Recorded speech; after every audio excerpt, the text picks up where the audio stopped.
What's up guys, it's your boy Tarby here and welcome back to another Minecraft video. Today we're going to be talking about the Minecraft 1.17 Caves and Cliffs update. I set a poll up on the TarbyYT YouTube Instagram page for a question of should we make a video on the Caves and Cliffs update. 81 people answered, 5 said no, 76 said yes. So let's give the majority what they want, let's give the people what they want, and here it is. Here is the Caves and Cliffs update and my opinion on everything about it. While you're there, you should go on Instagram and follow me on there. You have more of an impact on what videos I make and the content in my videos than you think. So, as you all know, unless you've been living under a rock, and if you have been living under a rock, then fair play, I'm SpongeBob and you're my Patrick. The developers of Minecraft announced at Minecraft Live that the Caves and Cliffs update will be released next year, and they gave us a whole host of new features on this update. So what I'm going to do, I'm going to try and break it down and I'm going to talk about each and every topic. And while I do that, we're going to have some Minecraft Parkour footage, which is also again by BBBstudios. We've already done the Minecraft Parkour series on the channel, but this is the second map of that one. So go check them out, they make awesome content. So what's the first thing you're going to talk about in the Caves and Cliffs update? Obviously, the caves. So the caves are going to have a dramatic change to them. They're going to be a lot bigger and will generate more interesting open spaces.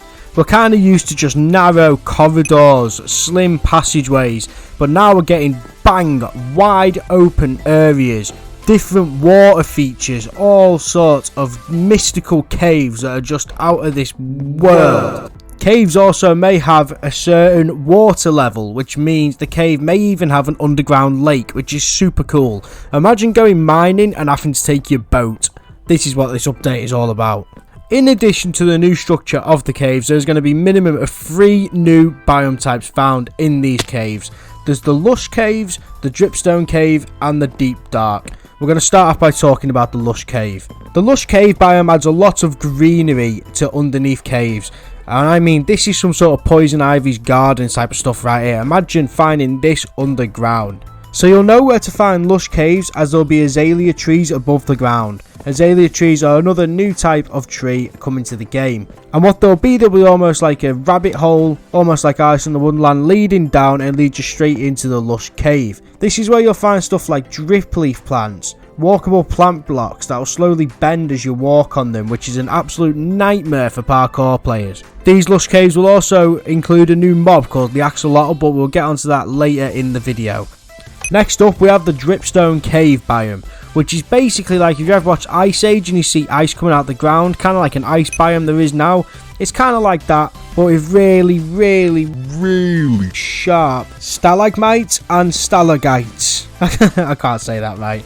But you'll see on the picture in front of you. Both of these are shapes which resemble like a triangular based cone, which if a mob falls on it will die. Now that is stupid cool.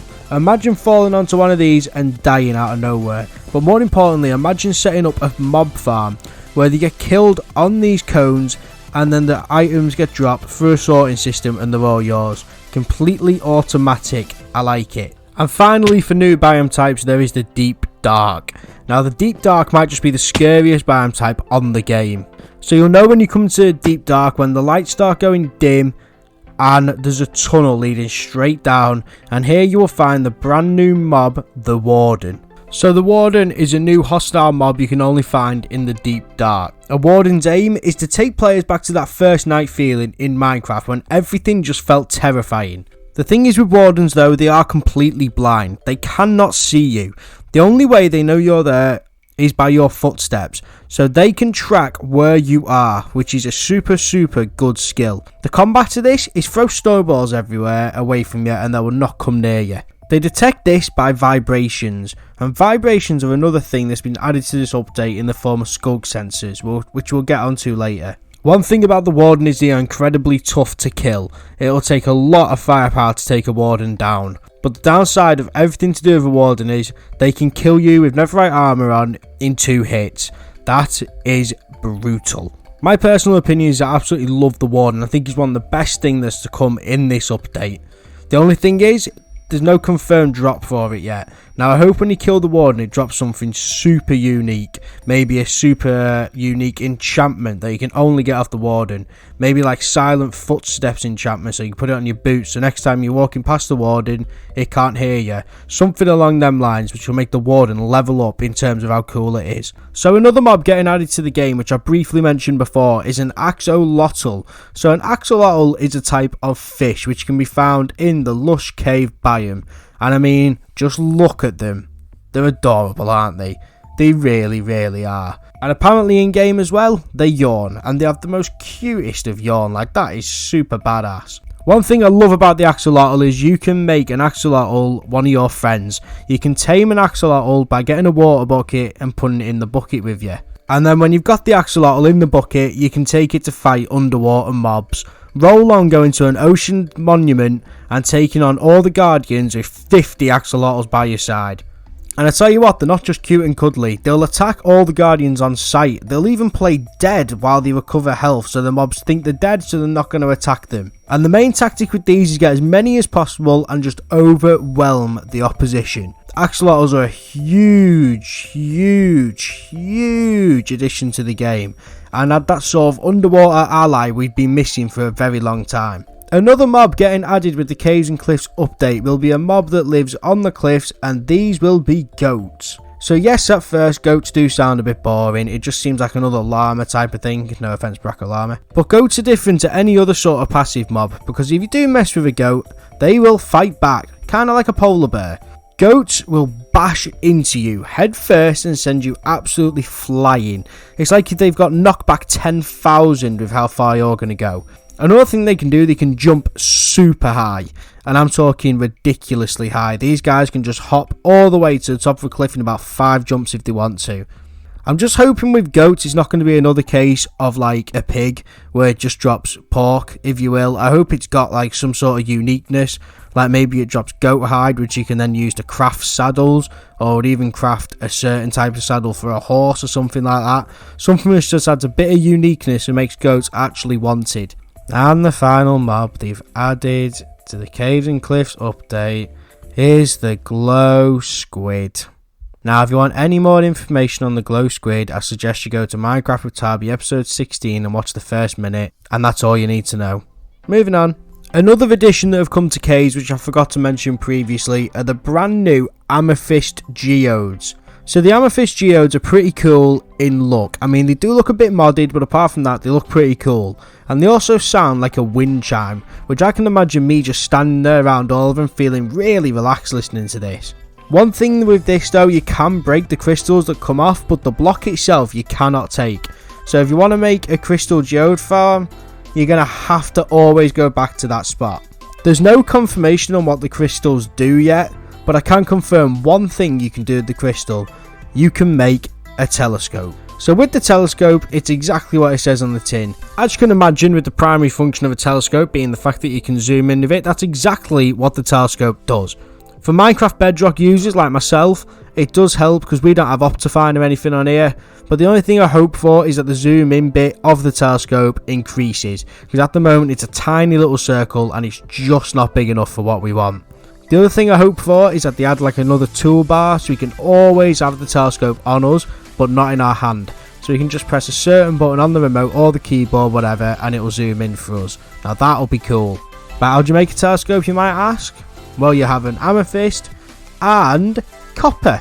We have a new ore with 1.17. Copper is a brand new resource that will be made not just to make telescopes, but to use building blocks as well. You can find these blocks similar to iron by digging underground in the caves. And then when you smelt them and make them into actual blocks like stairs, slabs, etc., you can make some awesome coloured orange blocks.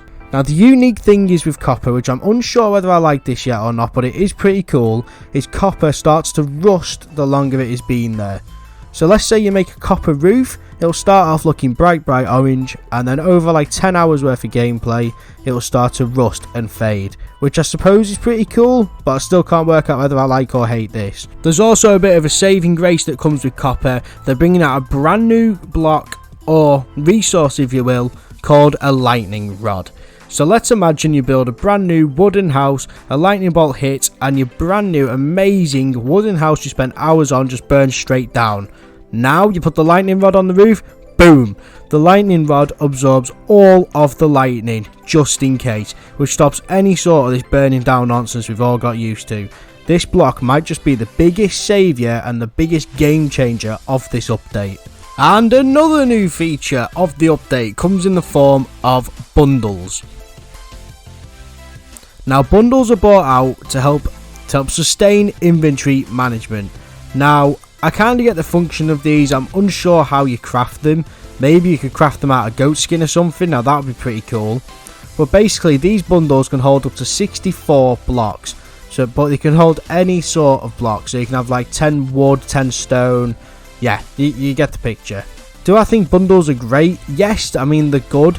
But shulker boxes already exist. I suppose they're good as an early game thing, but in later game, I can't see them being that usable. Moving on, but also going back. Do you remember I said the Warden in the Deep Dark tracked your movement through vibrations? Yeah? Well, there's a brand new block for that as well. Everyone welcome the Skulk Blocks. The Skulk Blocks detect any sort of movements that go towards it. So there's a new block called a Skulk Sensor, which detects footprints and or if a block is destroyed or placed. And by doing that, it will actually generate a redstone signal and fire it to another Skulk block. And you know what that means, guys? Wireless redstone. Wireless redstone. I'm not great with redstone myself, but wireless redstone, that is something I'm incredibly intrigued to learn. Just think of some of the traps you can make with that. People genuinely wouldn't even see it coming. And another new feature of the update is the fact you can now do something called Archaeology. So Archaeology is like discovering fossils, if you will. So what you'll do, you'll get a brush and you'll go to an archaeology site where you can brush down the blocks and then there'll be hidden treasure inside, i.e. a diamond block, diamond ore, iron ore, you get the gist. One thing you can get from the new archaeology system is shards, and these shards you can actually use to make pots. So basically you make a pot, you put it on a furnace, you put all the shards on it of whatever colours you want, and then it makes a pot, which is pretty cool, and a new way of making a decorative resource in Minecraft. My personal opinion on archaeology, it sounds like something really cool. I mean, it really depends how many different archaeology sites there are. If there's one in a blue moon, then it's not too exciting. But if there's one quite often, then yeah, I suppose I can get into that. I suppose at this point I've nearly mentioned everything we currently know about the update. Obviously there might be more stuff. This update is only coming out next year, so there may be more stuff till then. Oh, 1 minute, I forgot about something about the Caves and Cliffs update. Yes, the Caves and Cliffs update needs something. Yeah, I forgot to. Yeah, that's it. Yeah, cliffs. They've not shown too much about cliffs, but the one picture we have shows gigantic mountains. This is sick. Like, this is so cool. I hope they've increased the height limit of where you can build blocks as well and have the mountains absolutely gigantic. That will be a massive game changer. When they release more pictures on this, I'll let you know on the Instagram, and I might even make another video. But for now, this is all we've got. So, what is my favourite thing about the update? I've got to say the Warden. You know I love more hostile mobs, and the Warden just adds that scare factor into going underground, which is absolutely brilliant. One thing I have forgot to mention, which is just completely different to anything we've just been on about, is where the Warden lives, if you will. We saw a preview of some candles. Now, we saw black candles and white candles. Now, Mojang, if you want to make the glow squid not useless, make it so he drops a certain resource which you can combine with dye and candles to change the candles to whatever colour you want. That would be a game changer, and it'll bring some use for the glow squid. It's absolutely hopeless, but hey, carry on. My least favourite thing about this update, I don't really have, well, yeah, the glow squid. Right, no, let's pick another one. Least favourite thing is probably going to be probably the telescope. I mean, in terms of use, how much am I really going to use it? Probably not a lot, unless it's something where I can just press a particular button and not always carry it with me. Then yeah, that would be good. What do I want to see get added to the update? More enchantments. That thing where the Warden gets killed and drops an enchantment, that's a super cool idea. Or just in general, more enchantments when you go to the enchantment table. Because, you know, we've had the same ones for a while now. Let's add something sick.